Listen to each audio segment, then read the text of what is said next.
Assalamualaikum warahmatullahi wabarakatuh.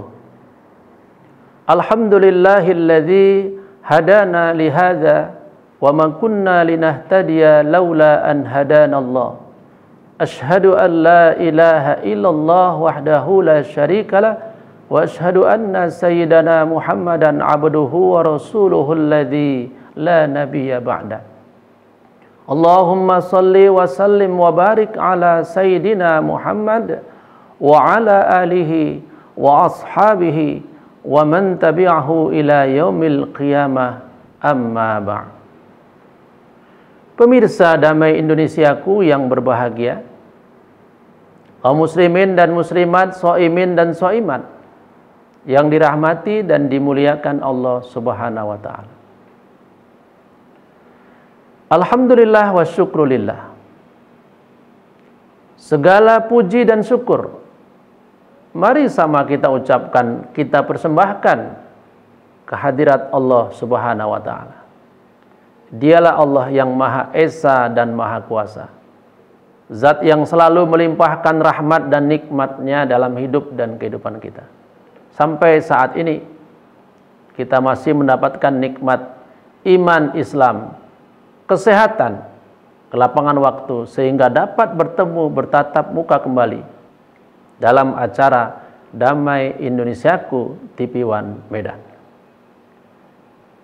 Semoga Allah Subhanahu wa taala melapangkan dan melancarkan amaliyah, kajian dan pembahasan kita pada kesempatan yang berbahagia ini. Salawat dan salam mari sama kita hadiahkan kepada manusia pilihan, manusia paripurna, yaitu Rasulullah Muhammad sallallahu alaihi wasallam. Allahumma shalli wa sallim wa barik alaihi. Mudah-mudahan dengan banyaknya kita mengucapkan salawat dan salam kepada beliau, insya Allah di yaumil akhir nanti kita dan seluruh keluarga kita akan mendapatkan syafaatnya yang mulia. Amin, amin ya rabbal alamin.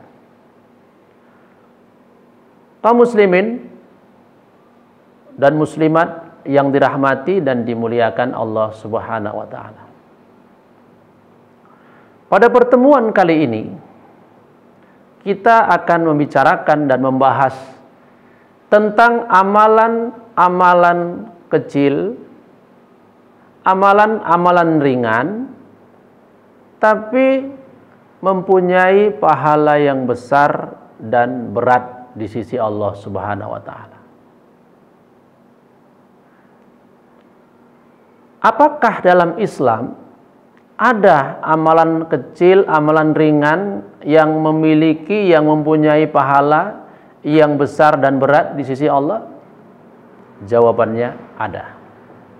Dan itu merupakan salah satu rahmannya Allah kepada kita, supaya kita tetap mau beribadah dalam keadaan situasi apapun yang mungkin kita sulit dan susah untuk beribadah. Pemirsa Damai Indonesiaku yang berbahagia, di bulan suci Ramadan ini banyak orang kita lihat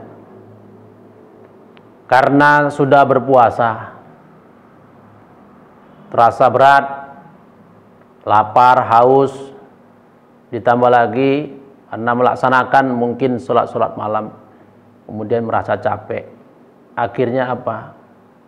Jadi malas, jadi tidak semangat untuk melaksanakan ibadah-ibadah lain yang banyak, dengan pikiran, aduh udah capek, berat,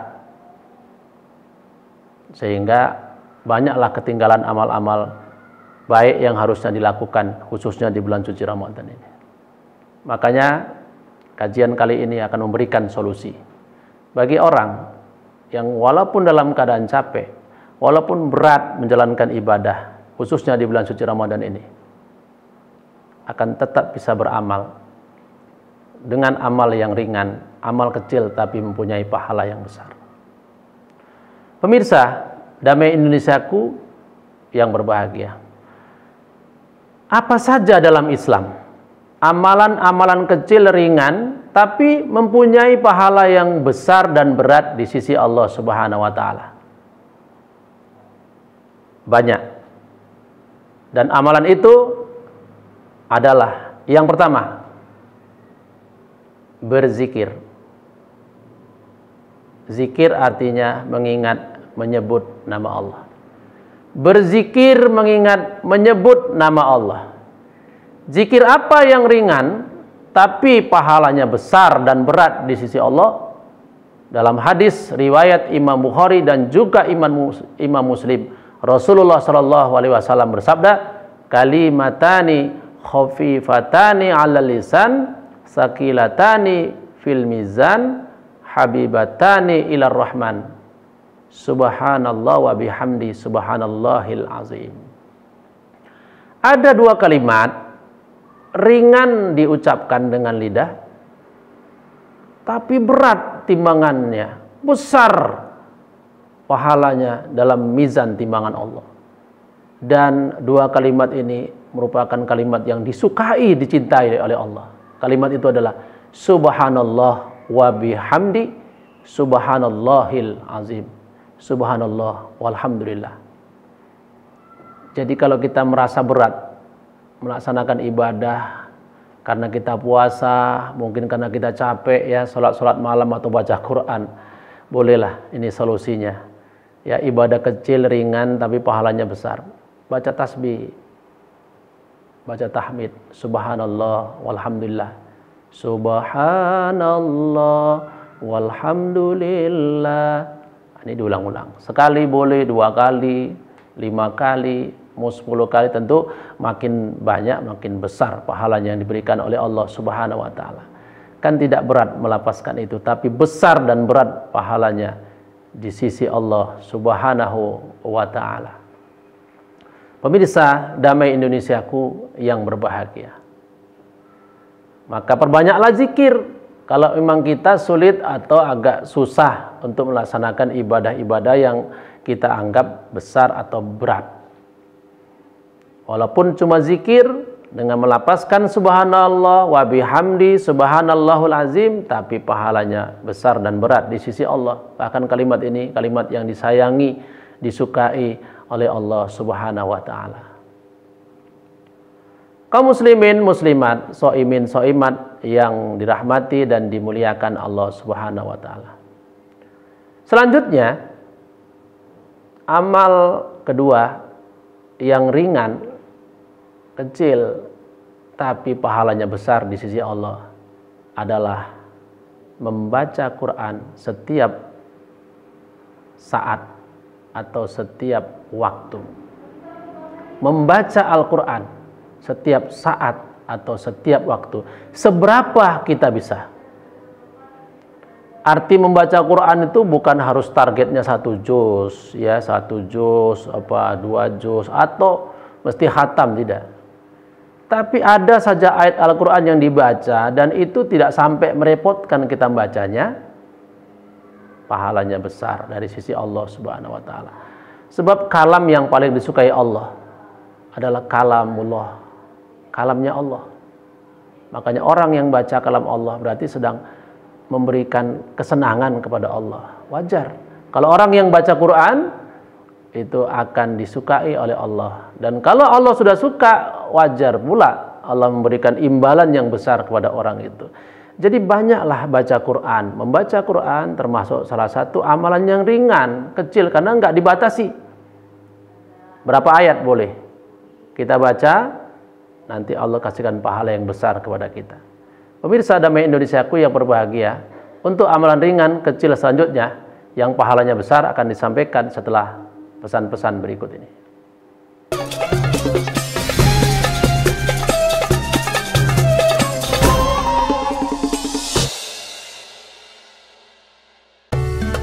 Lengkapi saat sahur Anda dengan ngopi. Memberikan kekuatan mental, spiritual kepada kita. Berkah itu sifatnya ilahiyah. Jadi tidak mungkin hidup ini diberkahi kalau dia jauh dari Tuhan. Nutrisi ruhani untuk meningkatkan kualitas Ramadan kita. Bahasa agama, semua yang berlebih-lebih itu tidak baik. Dia sudah taat suami, Benar. taat kepada Allah. Ya. Ngopi Ngobrol Perihal Iman spesial Ramadan di TV One. Bulan Ramadan penuh keistimewaan dan keutamaan. Bulan yang agung, bulan yang mulia, bulan turunnya Al-Quran. Bulan tarbiyah, bulan tingkatkan keimanan dan ketakwaan. Hati-hati dengan lidahmu. Insya Allah kita semua dimuliakan oleh Allah Subhanahu wa Ta'ala. Saksikan Damai Nusaku spesial bulan suci Ramadan hanya di TV One.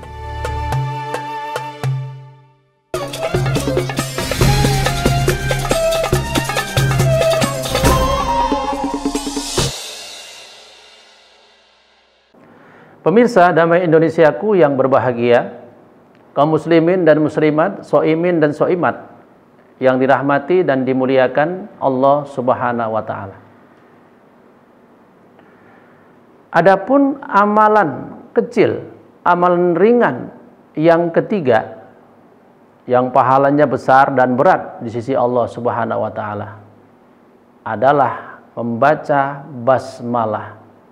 Basmalah itu kalimat Bismillahirrahmanirrahim setiap memulai atau mengawali aktivitas. Lapas basmalah atau Bismillahirrahmanirrahim adalah merupakan lapas kalimat pertama yang disunahkan, dianjurkan selalu ketika kita melaksanakan perbuatan yang baik. Yang paling sering banyak kita lihat itu kan dalam Al-Quran. Setiap awal surah atau mau baca Quran kan mesti diawali dengan Bismillahirrahmanirrahim.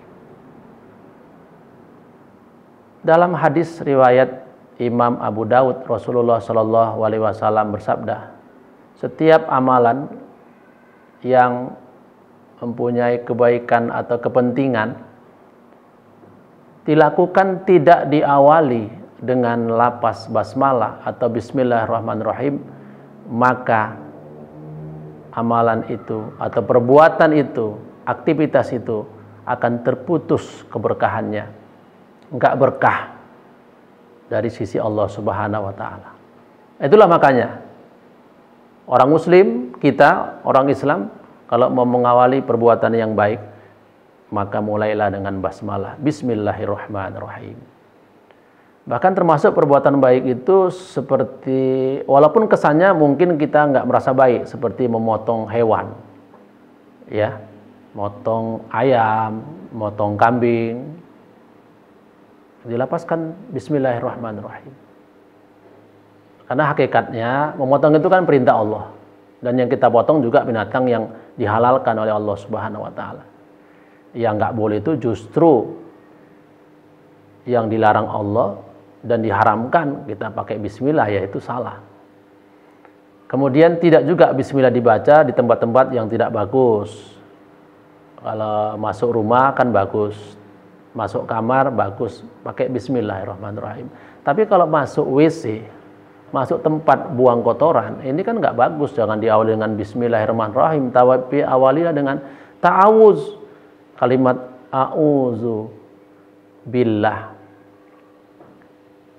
atau a'udzubika, kalimat perlindungan kepada Allah Subhanahu wa Ta'ala. Pemirsa Damai Indonesiaku yang berbahagia. Jadi yang ketiga, amalan kecil ringan yang pahalanya besar, berat di sisi Allah adalah membaca basmalah setiap memulai aktivitas ataupun kegiatan yang baik. Adapun amalan kecil ringan yang pahalanya besar dan berat di sisi Allah, yang keempat adalah membaca ayat kursi setelah melaksanakan sholat, terutama sekali sholat fardu 5 waktu, membaca ayat kursi. Dalam hadis riwayat Imam Nasai, Rasulullah SAW bersabda, barang siapa setelah sholat dia baca ayat kursi, maka Allah Subhanahu wa Ta'ala akan memasukkan dia ke dalam surga. Atau kalimat yang lain, maka tidak ada yang bisa menahannya untuk masuk ke dalam surga. Membaca ayat kursi setelah sholat, terutama sholat fardu 5 waktu. Akan tetapi, kalaupun mau dibaca setelah sholat sunnah pun tidak apa-apa. Karena banyak sholat sunnah. Kita bisa melaksanakan sholat sunnah tasbih, sholat sunnah duha, sholat sunnah tahajud. Tapi idealnya sholat fardu 5 waktu pun sudah cukup lah. Setelah sholat fardu ini kita baca ayat kursi. Saya pribadi masih ingat ketika masih kecil bersama dengan orang tua dulu, kalau setelah sholat fardu itu zikir, ya, kemudian zikir-zikir itu dilanjutkan dengan baca ayat kursi, kemudian setelah itulah kemudian ditutup dengan doa. Jadi apa yang dibuat oleh orang-orang tua kita terdahulu, ulama-ulama salaf terdahulu itu luar biasa sekali. Amalan-amalan kecil tapi pahalanya besar. Dan bagi orang yang berpuasa kan sebenarnya kalau cuma baca ayat kursi tidak ada masalah, tidak akan menambah susah dia berpuasa. Bisa dapat pahala yang besar dari sisi Allah Subhanahu wa taala. Pemirsa Damai Indonesiaku yang berbahagia. Oleh karena itu mari kita ambil kesempatan khususnya di bulan suci Ramadan yang mulia ini untuk memperbanyak melakukan amal kecil ringan tapi pahalanya besar. Kemudian amalan kecil ringan tapi pahalanya besar dari sisi Allah Subhanahu wa taala dan juga berat timbangan nanti di akhirat adalah repost. Repost itu atau broadcast, mengajak orang untuk buat baik. Ditambah lagi mendoakan orang lain dalam kebaikan. Mengajak orang buat baik, mendoakan orang lain dalam kebaikan, pahalanya luar biasa. Rasulullah SAW bersabda dalam hadis, dan ini merupakan hadis sahih diriwayatkan oleh Imam Muslim dan juga imam-imam ulama hadis yang lain, mandala ala khairin kafa'ilihi. Barang siapa yang mengajak, menunjukkan kepada satu kebaikan, maka dia akan mendapatkan pahala dari orang yang melakukan kebaikan yang telah dia beri tadi. Begitu juga dalam hadis yang lain dan riwayatnya banyak, barang siapa yang mendoakan orang lain dalam kebaikan, maka malaikat Allah pada saat itu yang berada di sisinya akan mendoakan yang sama untuk orang yang mendoakan tersebut. Luar biasa.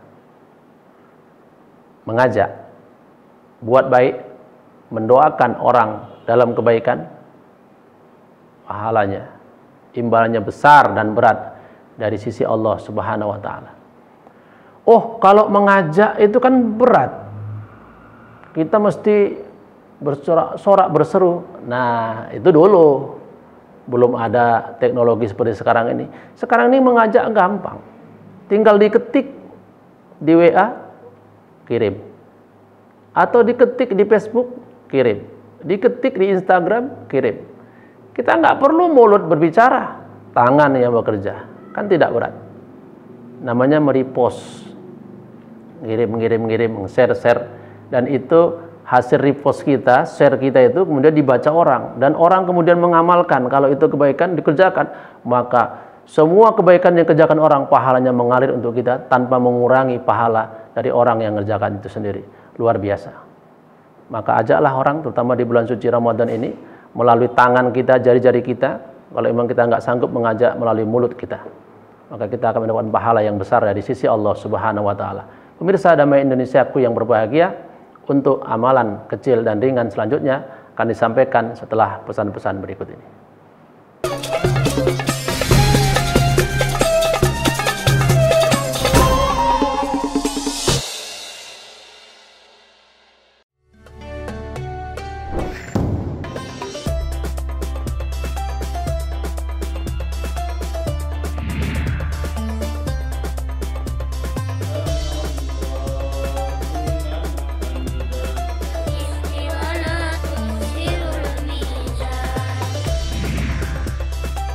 Cerita Santri, Kamis dan Jumat, pukul 14.30 waktu Indonesia Barat, hanya di TV One. Setiap waktu adalah aset yang tak ternilai. Apa yang harus kita lakukan dengan waktu ini? Perbaiki diri dan lakukan yang terbaik. Kita menjadi baik karena Allah menyukai orang-orang yang baik. Innallaha yuhibbul muhsinin. Bukan yang terbaik lillahi Tafakur ta'ala. A'agim setiap hari pukul 20 dan 22 waktu Indonesia Barat. Hanya di TV One.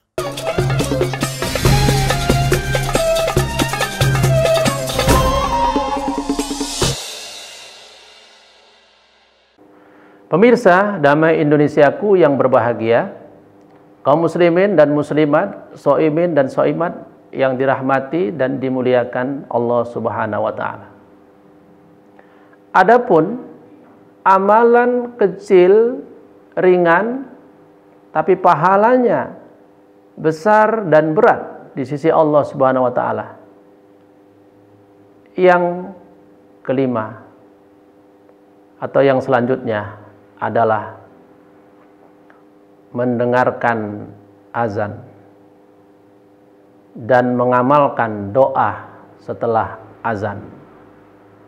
Mendengarkan azan merupakan sunnah Rasulullah Sallallahu Alaihi Wasallam. Ketika azan berkumandang, kita dianjurkan untuk mendengarkannya satu demi satu kalimat yang dilafazkan oleh muazin. Azan ini adalah panggilan untuk melaksanakan sholat fardu 5 waktu.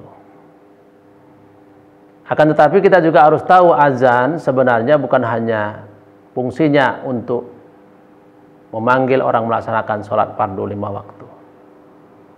Pada kenyataannya dan pada prakteknya kita bisa lihat azan itu berfungsi banyak dalam hidup dan kehidupan manusia, khususnya umat Islam. Seperti azan digunakan ketika ada musibah, ada bala. Ya, misalnya ada gempa bumi. Dianjurkan kita untuk mengumandangkan azan. Kemudian azan juga bisa digunakan untuk kalau sekarang ini memberangkatkan orang melaksanakan ibadah haji. Malah ada lagi kita perhatikan azan digunakan juga untuk menguburkan jenazah. Ketika jenazah itu diturunkan ke kuburan, maka ada kumandang azan di situ. Para ulama ada yang berpendapat azan kenapa bisa difungsikan dalam berbagai macam kegiatan selain memanggil sholat. Karena azan juga kalimat mulia yang akan mampu mengusir setan, mengusir jin jahat yang berada di sekitar situ. Dan sekarang ini malahan kalau kita lihat dalam praktek ruqyah syariah ya, praktek ruqyah ngobati dengan kalimat-kalimat Allah, banyak azan juga dikumandangkan oleh para peruqyah itu. Nah, karena memang fungsi azan tadi itu bukan hanya untuk manggil sholat, tapi juga bisa untuk mengusir hal-hal negatif setan jin yang ada di sekitar situ. Makin kuat suara azan, makin lari setan dan jin yang jahat ini sejauh-jauhnya nggak dengar. Makanya azan itu hal yang sangat istimewa. Rasulullah ketika kumandang azan itu ada, dianjurkan kita untuk mendengarkan baik-baik, bahkan mengikuti ya, ngulangi. Misalnya orang muazin mengatakan Allahu Akbar, maka kita pelan-pelan juga Allahu Akbar, Allahu Akbar. Jadi ada ngikuti, ada juga yang menjawab. Yang menjawab itu misalnya seperti hayya 'alas shalah. Maka kita jawab la haula wala quwata illa billah. Siapa yang selalu mendengarkan azan kemudian mengamalkan doa setelah azan, Allahumma rabba hadhihi ad-da'wati tammati was-salatil qa'imah ati sayyidina Muhammadanil wasilata wal fadilata wasyarfa wad darajatal aliyata rafi'ah wa ba'atsu maqaman mahmudanil ladzi wa'atta innaka la tukhliful mi'ad. Siapa yang selalu serius mendengar azan kemudian mengamalkan doa setelah azan, maka dia akan mendapat kebaikan yang luar biasa, pahala yang luar biasa dari sisi Allah Subhanahu wa taala. Menurut saya, dengarkan azan kan nggak ada susahnya. Cuman kalau kita lihat orang sekarang, begitu azan kumandang, situ pula lah kadang-kadang orang ini cakapnya makin kuat, mengimbangi suara azan, sehingga nggak dapat keberkahan yang terdapat dari azan yang sedang dikumandangkan tersebut. Pemirsa Damai Indonesiaku yang berbahagia, kaum muslimin dan muslimat, soimin dan soimat yang dirahmati, dimuliakan Allah Subhanahu wa Ta'ala. Amalan kecil, ringan, yang pahalanya besar dan berat di sisi Allah, terakhir adalah sholat sunnah 2 rakaat sebelum sholat fardu subuh. Sholat sunnah 2 rakaat sebelum sholat fardu subuh biasanya disebut dengan sholat sunat fajar. Sholat sunat fajar ini dalam hadis Rasulullah SAW bersabda, 2 rakaat sholat sunat sebelum subuh lebih baik di sisi Allah dari dunia dan seisinya. Itu keistimewaan dari sholat sunat 2 rakaat sebelum subuh, sholat sunat fajar. Maka kita kalau mau dapat pahala yang besar, tapi amalnya kan kecil, ya ringan, silakan melaksanakan sholat sunat 2 rakaat sebelum sholat fardu subuh. Ini biasanya kapan dilaksanakan? Nah, dilaksanakan itu biasanya antara azan dengan iqomah. Jadi azan subuhnya berkumandang dulu. Azan subuhnya berkumandang dulu, kemudian berhenti, setelah itu menunggu iqomah. Nah, pada saat itulah kita melaksanakan sholat sunat 2 rakaat sebelum subuh. Memang ada juga pendapat ulama yang mengatakan bahwa sholat sunat sebelum subuh itu sebelum azan. Sedangkan sholat sunat setelah azan itu bukan sholat sunat sebelum subuh, tapi itu sholat sunat rawatib subuh. Nah, inilah perbedaan pendapat itu. Tapi kalau kita pahami dengan pemikiran yang cerdas sebenarnya, dua-dua kan sebelum subuh. Jadi bagaimana kalau orang misalnya nih sampai ke masjid setelah azan dan dia ingin melaksanakan sholat sunat sebelum subuh, apakah dia nggak dapat sholat sunat fajar itu? Padahal memang itu sholat sunat fajar. Nah, jadi kita ambil kesimpulan saja. Kalaupun ada 2 pendapat yang berbeda, kalau dua-duanya bisa dipegang. Kalau memang duluan datang sebelum azan subuh, melaksanakan sholat sunat sebelum subuh, boleh jadi itu. Tapi kalau memang datang setelah azan subuh, tapi subuhnya belum tegakkan, boleh jadi itu juga. Sholat rawatib tadi sebelum subuh menjadi sholat sunat fajar. Wallahu a'lam. Tapi yang pasti kerjakanlah sholat sunat sebelum subuh, maka nilai dari ibadah sholat sunat kita tersebut akan besar dan berat pahalanya di sisi Allah Subhanahu wa Ta'ala. Pemirsa Damai Indonesiaku yang berbahagia, kaum muslimin dan muslimat, soimin dan soimat yang dirahmati dan dimuliakan Allah Subhanahu wa Ta'ala. Jadi sudah ada 7 amalan kecil, ringan, tapi pahalanya besar dan berat di sisi Allah Subhanahu wa Ta'ala. Silakan kaum muslimin dan muslimat pilih mana yang mau kita lakukan sambil kita melaksanakan kewajiban utama di bulan suci Ramadan ini. Menambah tapi tidak memberatkan, menambah tapi tidak memberatkan, supaya pahala kita banyak dan besar di sisi Allah Subhanahu wa Ta'ala. Demikian kajian kita pada kesempatan ini, mudah-mudahan ada manfaatnya. Dan marilah sama-sama kita berfastabiqul khairat, berlomba-lomba dalam kebaikan. Terima kasih atas segala perhatian, mohon maaf atas segala kekurangan. Billahi taufiq wal hidayah. Wassalamualaikum warahmatullahi wabarakatuh.